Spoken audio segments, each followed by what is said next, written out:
Nous sommes aujourd'hui le 4 octobre 2012 à la maison de Mme Odette Bélanger sur la rue des Monts à Saint-Ulrich. Mme Bélanger et moi-même, Claire Ross, nous sommes ensemble pour parler surtout de sa jeunesse. Vous êtes née en quelle année? En 1935. J'étais le quatrième de 7 enfants. Le plus vieux, Jean-Luc, Solange, Laurent, après c'était moi. Après ça, Ange-Albert, René et Gilles. Mes parents restaient à Bédissart. Ma mère était de Saint-Ulrich, mon père c'est mort anciennement. Georges Bélanger, puis Hélène Paquette. Quand ils ont parti pour Saint-Nil, là, moi j'avais 1 mois. Je suis née au mois de novembre, puis ils ont parti pour Saint-Nil au commencement de décembre. Oh mon Dieu, je ne savais pas, je sais qu'ils sont mariés en 1928, puis je suis née au mois de novembre. Puis quand ils ont parti pour Saint-Nil, là, c'était au mois de décembre, mais ma grand-mère, elle voulait pas qu'ils s'en aillent à Saint-Nil, ces 40 jours n'étaient pas faits, donc il fallait pas rien faire de spécial, mais déménager à Saint-Nil, là, quand ça faisait pas 40 jours, c'était spécial. Là. C'était dans le temps de la guerre, là. Puis, c'est ça, il n'y avait pas d'ouvrage, puis ça ouvrait Saint-Nil, là, puis il offrait une terre, un lot, disons, là. Le gouvernement Tachereau, dans le temps. Un lot avec une maison. Mais avant, il était venu, l'année d'avant, il y avait quelqu'un qui avait été construire des maisons pour s'installer. Une petite maison de 20 par 22, un étage et demi, là. Ça veut dire qu'il n'y avait pas de sol, là. Il y avait le premier plancher, puis après ça, il y avait des chambres en haut dans les pignons. Quand j'arrivais à Saint-Nil, j'avais 1 mois. L'année suivante, là, je commençais à vouloir manger avec les autres à table, mais là, j'avais pas de chaise haute, il n'y en avait pas dans le temps. Ça fait que mon père avait pris une caisse de beurre, des caisses en bois dans ce temps-là, puis il avait collé ça après le mur. Puis la table était du long du mur, il avait collé ça après le mur, puis le bébé Odette s'assisait là-dedans pour manger. Il avait 1 an et demi, 2 ans peut-être, là. Les 3, après moi, là, sont venus dans la maison, à Saint-Nil, avec garde de ville, puis une sage-femme. Quel âge que vous aviez quand le plus jeune est né? J'avais 4 ans et demi. Je m'en souviens parce qu'il est arrivé durant la nuit, là. Dans ce temps-là, on ne savait pas que maman était enceinte, là. Fait que mon père nous a réveillés, puis il nous a allumé un petit fanal. Puis on est allé chez le voisin qui était mon oncle, le frère à maman, mon oncle Albert Paquette. Parce que j'étais contente, c'était ma tante qui était venue trouver maman. Puis je m'en souviens parce que j'étais contente, parce que j'avais couché avec mon oncle Albert. Le lendemain matin, elle n'est pas venue nous chercher, puis il y avait un petit bébé. Il y avait un petit bébé d'arriver. C'était le dernier de la famille, ça. Maman avait 34 ans, quand le dernier est arrivé. Après, là, ça a été fini pour elle, il n'y avait plus rien, là. C'était comme une pré-monopause, là, mais je me demande si elle n'a pas perdu un après, par exemple, là. On ne parlait pas de ça, c'était tabou, ça, là. Elle nous en a quand même parlé. On lui a demandé, nous autres, comment ça se fait, vous n'avez pas eu d'enfant après 34 ans, là. J'étais adulte dans ce temps-là quand j'ai demandé ça, là. Mais c'est ça qu'elle nous a dit après. Elle a dit qu'elle n'avait pas été menstruée, puis que sa ménopause avait commencé là. Comme toutes les autres madames, il n'y avait pas de moyen de contraception dans ce temps-là. Les premiers colons sont arrivés en 1934. C'est là qu'ils ont construit des maisons là, pour s'installer durant l'été. Mais il n'y avait pas de chemin, là. Ils passaient avec un cheval à travers des allées, là. Des allées qui coupaient du bois, puis ils passaient là-dedans, là. Fait que ça, c'est en 1934. Puis mon père il est arrivé lui, en 35, à la fin de l'année 35. Qui était déjà installé Il y d'après avait vous? mon oncle, Camille Cantet, puis M. Louis Gagné. Je pense qu'il y avait M. Dujoros aussi. Il y en avait peut-être d'autres, mais que je n'ai pas entendu parler. Là. Ben, il était pas mal du même âge que mon père et ma mère. Là. Ça commençait leur famille. La première école, c'était dans une de ces maisons-là. Là. Il n'y avait pas d'école dans le temps, là, de construite. C'était pour le moment présent là, qui faisait ça. Certaines places, il fallait qu'il installe les autres mêmes. Papa avait fait une fontaine, puis il y avait du tasse à geler l'hiver. C'était plus un trou là, avec la pompe à l'eau.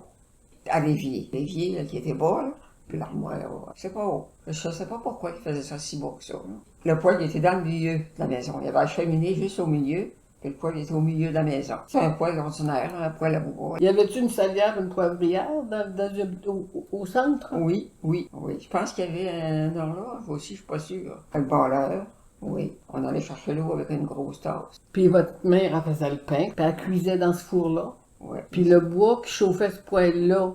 C'est le bois qui avait coupé sur l'horloge. Fermé définitivement en 1974. Mais là, il y avait plusieurs familles qui étaient parties. Il avait été Il y avait averti. plus de la moitié. En 1950, à peu près, il y avait 1600 hommes. Il y avait un livre de recettes qui venait de... Il me semble que c'était des fermières. Les fermières ils ont fondé un cercle de fermières. Puis les fermières avaient commandé des livres de recettes. Puis je me souviens de ce livre de recettes-là. J'ai juste écrit dedans. Je me souviens qu'en dernier, je vois le livre de recettes avec mes petits A, là, quand j'avais 6 ans. Maman faisait des galettes en glace, avec un petit peu de gingembre. C'était bon. Mais il y avait quelqu'un qui passait à Saint-Nil. Il y avait un monsieur qui vendait des produits rares. Là. Il vendait des épices, puis il vendait des préparations à tarte, là, comme du chocolat, là, des tartes au chocolat. Je me rappelle que maintenant acheté du... Mais ça, c'était un petit peu plus tard, par exemple. Dans les premières années, il me demande s'il venait pas à cheval. Probablement qu'il laissait sa voiture à Saint-René. Et là, il y avait le chemin de tête. Il n'y avait pas d'école, mais il y avait un institut qui faisait l'école dans une maison. La maison qui était construite, puis il n'y avait pas personne dedans encore. Comme je disais tantôt, nous on était voisins de mon oncle, Albert Pocket. Après ça, il y avait mon oncle, Laurent Pocket. Mais lui, il n'était pas encore arrivé, là, il était plus jeune. Puis il y avait eu un lot avec une maison, mais il s'est ennuyé juste après qu'il était marié. Là. Fait qu'il y a eu une école là. Il y avait des pupilles. Oui. Les pupitres avec le siège à même, là. Un siège avec un pupitre. Pas un pupitre que tu lèves, mais un pupitre. Comme une table. Moi, j'ai commencé l'école là, au Nord, là. C'est en première année. J'ai commencé à 6 ans. La première enseignante, c'était Maria Quentin. Puis il y a eu Camille Pocket aussi, la sœur à maman. On emmenait notre dîner. Puis qu'est-ce qu'il y avait dans votre dîner? Je me souviens qu'il y avait des beurrés, disons. Des beurrés de mélasse avec du lait. On emmenait un pot de lait. Un pot en verre, là, comme il y a aujourd'hui, là. Probablement que c'était le plus vieux qui s'occupait d'emmener ça, là. Il faisait attention. Ouais, des beurrés de mélasse avec du lait. L'hiver, c'était froid à l'école. La belle mélasse froide, c'était assez bon. Quand on est enfant, hein. Puis c'était pas mal pareil pour tous les élèves, là. Il y avait qui avaient des beurrés de graisse. De la graisse avec un petit peu de sucre, là, dedans. Ça, je me souviens de ça. Mon père, il n'a pas toujours resté sur ce lot-là, là. Il s'est rapproché de l'église, à un moment donné. Près de 3000. Il en était à peu près 5000 de l'église. J'avais 10 ans quand on déménage. Il n'avait pas de chambre de toilette. C'était des 4,5. Des pots. Ça dans les chambres. Je me souviens qu'il y en avait un dans la chambre de maman, puis il y en avait un en haut. Probablement dans le passage pour les enfants. On allait vider ça loin de la maison. Plus tard, papa, il avait construit une table. Il y avait un cheval et une vache. On allait vider ça en arrière de table, là, où qui mettait le fumier des animaux. Comment il s'appelait le cheval? La grande jaune. Puis la vache, comment elle s'appelait? La vache, c'était la tremblée.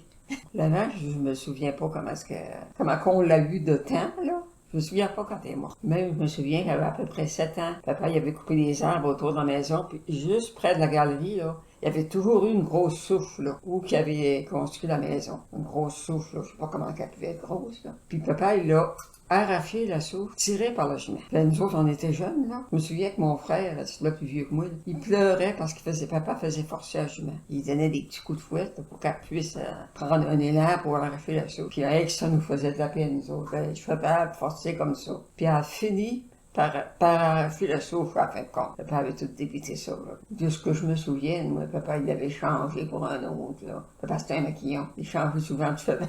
Un maquillon, c'est quelqu'un qui change souvent de cheval. Puis là, je pense qu'il a changé, là. Quand elle était plus vieille, bien sûr, on a commencé à être moins capable. Quand on a déménagé plus proche de l'église, là. De quelle façon avez-vous déménagé les meubles? En voiture à cheval. Quand il avait fait, ça peut-être 4-5 voyages, là. Il n'y avait pas beaucoup de meubles, mais c'était dans le traîneau. Comme meuble, il y avait des couchettes, puis il y avait... Maman avait un lit puis un bureau. Quand elle s'est mariée, elle avait un lit. Puis je me souviens que plus tard, elle voulait avoir un bureau pour mettre son linge dans la chambre. Je ne sais pas ce qu'elle mettait ça, probablement sur des tablettes, sur une table, je ne sais pas. Puis c'était mon père, maman restait à la maison. Mon père venait à Matane, en voiture. Puis là, il avait dit à maman qu'il allait y acheter un bureau. Il y a acheté un bureau, mais quand il est arrivé à la maison, papa, il connaissait pas ça trop, lui, là. Le vendeur, au magasin, il a vendu un buffet. Quand papa est arrivé avec ça, maman pleurait. Oh, je me souviens de ça. Elle dit, c'est pas un bureau, ça dit, c'est un buffet, comment ça se fait qu'ils t'ont vendu ça? Puis là, papa, il était en peine, lui, ici, là. Puis je me souviens qu'elle l'avait mis quand même dans sa chambre. Puis l'année suivante, papa, il a descendu à Matane, puis il est arrivé avec un beau petit bureau, avec 3 tiroirs, puis un beau miroir. Voilà, elle pleurait, mais elle pleurait parce qu'elle était contente.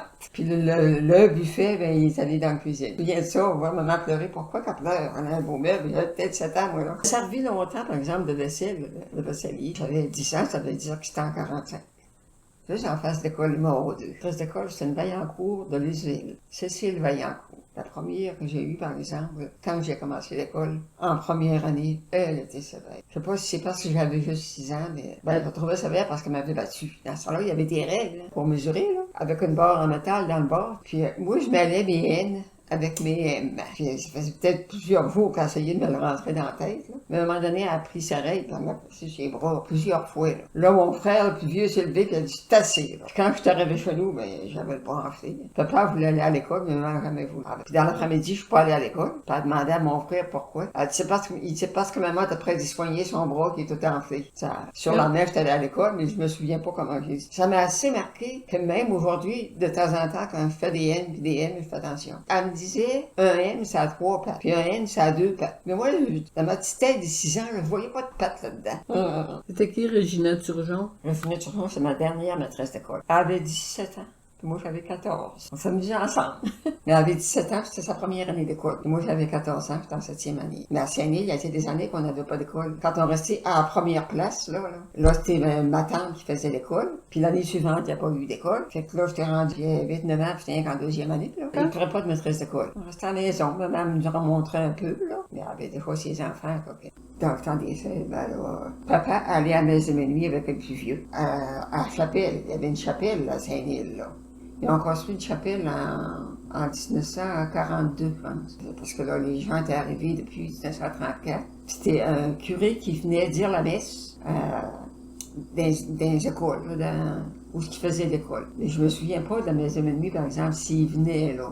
Ce curé de Saint-René ou de Saint-Pierre, il y avait des fois sa paroisse, il faisait pas sa messe de minuit, il venait.